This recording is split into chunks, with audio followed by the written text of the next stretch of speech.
October 17, 1814. A massive beer vat, 23 feet tall, bursts at London's Moe Brewery. This is a Morbid History Bite. The explosion sets off a chain reaction.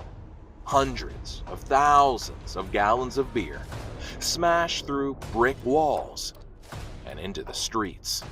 A 15-foot-high wave of porter beer crashes through St. Giles, one of the city's poorest areas. Houses collapse. People are trapped. 8 die, drowned or crushed in the chaos. Victims included women and children.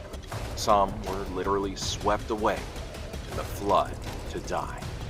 And in true dark fashion, thousands showed up at the scene, not to help, but to scoop up free beer.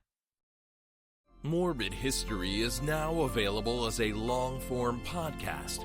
Download the newest episode on your favorite listening platform.